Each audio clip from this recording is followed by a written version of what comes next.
को बता दें कि तमाम तरह की जो देश दुनिया में खबरें हैं वो हम आप तक पहुंचाएंगे। और इसी बीच बड़ी जानकारी हम आपको दे दें कि प्रधानमंत्री नरेंद्र मोदी के गुजरात दौरे का दूसरा दिन है आज।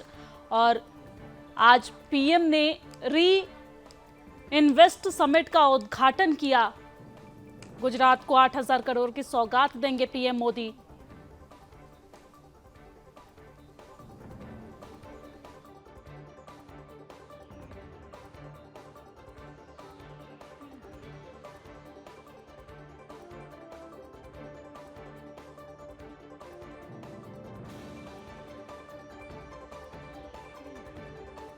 जानकारी हम आप तक पहुंचा रहे हैं, जहां पर गुजरात के दौरे पर दूसरे दिन दौरे पर प्रधानमंत्री नरेंद्र मोदी पीएम ने री इन्वेस्ट समिट का उद्घाटन किया। गुजरात को 8,000 करोड़ की सौगात देंगे प्रधानमंत्री नरेंद्र मोदी। कई नई प्रोजेक्ट्स की शुरुआत करेंगे प्रधानमंत्री नरेंद्र मोदी।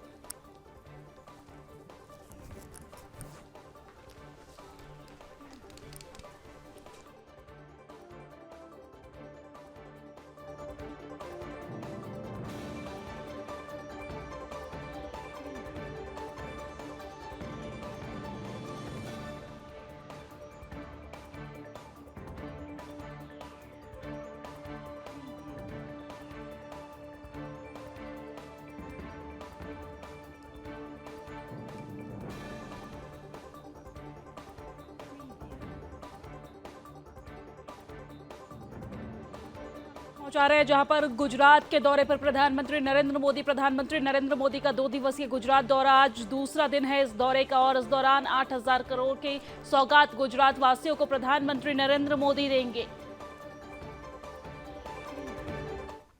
और चलिए अब आगे बढ़ते हुए बात नोएडा की कर लेते हैं। नोएडा में सरेआम युवक की हत्या का मामला सामने आया है। ये बड़ी जानकारी हम आप तक नोएडा के सेक्टर 137 से बता रहे हैं, जहां पर सेक्टर 137 मेट्रो स्टेशन के नीचे गोली मारी युवक को और गोली लगने से मौके पर ही युवक की मौत हो गई है। प्रॉपर्टी को लेकर विवाद चल रहा था, पुलिसकर्मी का ऐसा कहना है। थाना 142 क्षेत्र का ये पूरा मामला बताया जा रहा है। नोएडा के पौष इलाके में हत्या का सनसनीखेज मामला सामने आया है, जहां पर सेक्टर 142 थाना क्षेत्र के सेक्टर 137 मेट्रो स्टेशन के नीचे 2 पक्षों की बहस के बीच में एक युवक की गोली मारकर हत्या कर दी गई है। गोली सिर में मारी गई, इसलिए मौके पर ही युवक की मौत हो गई है। शुरुआती जानकारी के मुताबिक प्रॉपर्टी विवाद को लेकर 2 पक्षों में नोकझोंक चल रही थी और देखते ही देखते बात इतनी बढ़ गई कि गोली चल गई। घटना के बाद पूरा इलाका सहमा हुआ है। आनन फानन में पुलिस की टीम भी मौके पर पहुंच गई। पुलिस ने शव को कब्जे में लेकर आगे की कार्रवाई शुरू कर दी है। वहीं पुलिस ने आरोपी की पहचान भी कर ली है और उसे पकड़ने के लिए कई टीमों का गठन भी कर दिया गया है। ये बड़ी जानकारी हम आप तक नोएडा से पहुंचा रहे हैं, जहां से नोएडा के सेक्टर 137 से सनसनीखेज मामला सामने आया है। मेट्रो स्टेशन के नीचे जमीनी विवाद को लेकर एक युवक ने दूसरे युवक को गोली मार दी, जिसकी मौके पर ही मौत हो गई है। और चलिए अब आगे बढ़ते हुए बात हम छत्तीसगढ़ की करेंगे। छत्तीसगढ़ के कवर्धा जिले के रेंगाखाड़ थाना अंतर्गत लोहारीडीह गांव वालों ने पूर्व सरपंच के परिवार से मारपीट कर मकान में आग लगा दी है। इस घटना से एक व्यक्ति की जलकर मौत हो गई है, वहीं एक युवक लापता है। मृतक व्यक्ति के शव पूर्व सरपंच रघुनाथ साहू का होने की आशंका लगाई जा रही है। आपको ये जानकारी दे दें कि घटना के बाद पुलिस गांव में पहुंची है, तो ग्रामीणों ने पुलिस को गांव में घुसने नहीं दिया, जमकर विरोध किया और एसपी समेत पुलिस जवानों के साथ झूमा झटकी यानी कि नोकझोंक भी देखने को मिली और पथराव भी हुआ है। आपको ये बता दें कि जिससे एसपी अभिषेक पल्लव समेत दर्जनों पुलिसकर्मी को चोट भी आई है, जिन्हें अस्पताल में इलाज के लिए भर्ती कराया गया है। पुलिस की कार्यशैली से नाराज होकर ग्रामीणों ने पुलिस पर पथराव किया, जिसमें कई पुलिसकर्मी घायल हो गए हैं, जिनका इलाज जारी है। घटना को बढ़ता देख जिले भर से पुलिस जवान और सैकड़ों बटालियन के जवान को बुलाया गया है, जिसके बाद ग्रामीण गांव छोड़कर फरार हो गए हैं। तब जाकर पुलिस गांव में घुस पाई और स्थिति को कंट्रोल किया गया है। ग्रामीणों द्वारा आगजनी से पूर्व सरपंच रघुनाथ साहू का मकान पूरी तरीके से जलकर खाक हो चुका था। परिवार के लोग घायल अवस्था में पड़े हुए थे। पुलिस ने घायलों को इलाज के लिए अस्पताल में भेजा है और आग पर काबू पाया। मैं खेत से घर आया घास काट के आन के बैला को दे उसके बाद ना वो गोबर हटाने गए हो उसके बाद में आया अंदर आया ना, तो इतना इधर विजय लाल का परिवार है, घनश्याम का परिवार है, उनका सब पूरा धावा बोले कि ना चालू बोल दी, मारो मारो मारो इनको मारो, है ना। तो वो कैसे ऐसे बोल रहे हैं, हम ऐसे चुपे थे घर में, तो तब कपाट दरवाजा टोड़ा टाड़ा ले हम यहाँ बाहर निकले। हाँ, तो क्या करी फिर यहाँ पूरा जलाना चालू कर दी, पूरा ब्लास्ट गैस को पूरा जला दे, मोटरसाइकिल जला दी, 300 कट्टा धान रही से मोर, अंदर वो जल गया और पूरा कागजात जल गया। हाँ, कोई आदमी नुकसान थोड़े हुए हैं? आदमी नुकसान हुए ना, मेरे पिताजी पता नहीं है, यहाँ सोए रही थे वो शुरू में। अभी नहीं है? अभी पता नहीं है मोल कहाँ है थे। सिलेंडर भी ब्लास्ट हुए बता? सिलेंडर को आल गए, जबरदस्ती पेट्रोल ला लुआ के हाँ जलाई नहीं? हाँ जलाए हैं। हुई है, उसको लगातार प्रयास किया जा रहा है बुझाने का। एक डेड बॉडी मिली है, अभी शिनाख्ती नहीं हो पाई है किसकी है, शिनाख्ती होने के पश्चात ही बता संभवतः हो सकता है, लेकिन अभी शिनाख्त नहीं हुई तो कुछ कहा नहीं जा सकता कि किसी बॉडी। और जांच पड़ताल के बाद ही पता चल पाएगा कि किस प्रकार की यहाँ पे घटना हुई है। प्रारंभिक तौर पर ये जो बताया जा रहा है परिजनों के द्वारा कि कुछ लोग अटैक किए हैं और उसके बाद उसके साथ मारपीट किए हैं, तो अभी जांच चल रही है। उसके बाद ही जो घर में पैरा रखा हुआ था, उस पैरे का इस्तेमाल करके उन्होंने घर में आग लगाने का प्रयास किया है।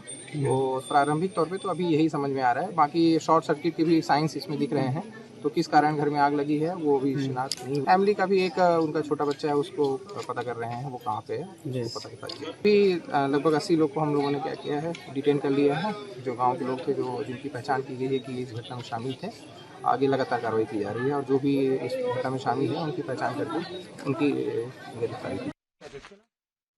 और चलिए अब आगे बढ़ते हुए बात मध्य प्रदेश की कर लेते हैं। मध्य प्रदेश के ओबेदुल्लागंज का नाम बदलने की मांग लगातार की जा रही है। हिंदू संगठन ने हस्ताक्षर अभियान चलाया है इसको लेकर। और आपको जानकारी दे दें कि 5000 हिंदुओं ने अब तक हस्ताक्षर किए हैं। ओबेदुल्लागंज को सीताराम नगर करने की मांग लगातार की जा रही है। स्वतंत्र भारत के कुछ शहरों के नाम मुगलों की गुलामी का एहसास कराते हैं, इसलिए देश के कुछ जगहों के नाम बदले गए हैं और कई जगहों के नाम और बदलने की मांग लगातार हिंदू संगठन के द्वारा की जा रही है। मध्य प्रदेश के भोपाल में 250 साल पुराने मोहम्मद और उनके वारिसों का शासन रहा है और अपने शासनकाल में भोपाल रियासत के कई गांवों, शहरों और क्षेत्रों के नाम मोहम्मद खान ने अपने बच्चों और परिजनों के नाम पर दे दिया। उसमें से हाल ही में भोपाल के हबीबगंज का नाम रानी कमलापति और होशंगाबाद का नाम नर्मदा किया गया है। आपको ये जानकारी दे दें कि इसके बाद अब ओबेदुल्लागंज का नाम बदलकर सीताराम नगर करने की मांग लगातार यहां पर हिंदू संगठनों के द्वारा की जा रही है। ओबेदुल्लागंज का नाम बदलने की मांग को लेकर हिंदू संगठनों ने एक प्रदर्शन किया और कलेक्टर के नाम एक ज्ञापन भी सौंपा है। आप देख रहे हैं ये मध्य प्रदेश के रायसेन जिले का अब्दुल्लागंज है और इस शहर का नाम बदलकर दूसरे जो शहरों के नाम बदले हैं, जो मुगल काल में जिनके नाम जिहादियों के नाम से रखे गए थे, उसी तर्ज पर इस गांव का नाम, इस शहर का नाम बदला जाना है और सीताराम नगर रखने की इस गांव के लोगों की मांग है। आइए हम सीधे जुड़ते हैं इन लोगों से, क्या कहना है आपका? देखिए, मेरा कहना है कि अब्दुल्लागंज जो है ये हम लोगों के नाम पे कलंक है और इसे परिवर्तित करना चाहिए। और यहाँ पे लंबे समय से भी मांग हो रही है कि अब्दुल्लागंज का नाम परिवर्तित करके सीताराम नगर करना चाहिए। जैसा कि मैं आपको बता पाऊंगा कि इसके लिए हम हस्ताक्षर अभियान चला रहे हैं। बड़ी संख्या में 5000 से ज्यादा हमारे हस्ताक्षर हो चुके हैं और यदि हमारी मांगे पूरी नहीं होती है तो हम सारे खून से अपनी मांग पूरी करेंगे, लेकिन सीताराम बना के रहेंगे। जय श्री राम, जय जय श्री राम, जय श्री राम। किस तरह का आंदोलन करेंगे आप लोग? हम आंदोलन करेंगे यहाँ पर,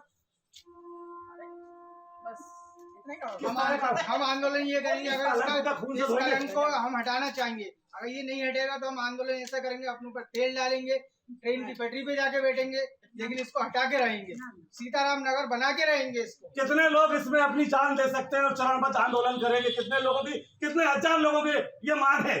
देखिए भाई साहब, अभी तो हमने ये प्रारंभ किया है जिसमें 5000 हस्ताक्षर हो चुके हैं और इसको हम और बढ़ाएंगे हस्ताक्षरों को। और ये सारे लोग तैयार हैं अपने खून से रंगने के लिए कि यदि सीताराम नहीं होता है तो सारे लोग आत्मदाह करने के लिए तैयार हैं। और ऐसे नहीं होता है तो चरणबद्ध तरीके से हम आंदोलन करेंगे, कुछ भी करेंगे, लेकिन और इसका नाम परिवर्तन जरूर करेंगे।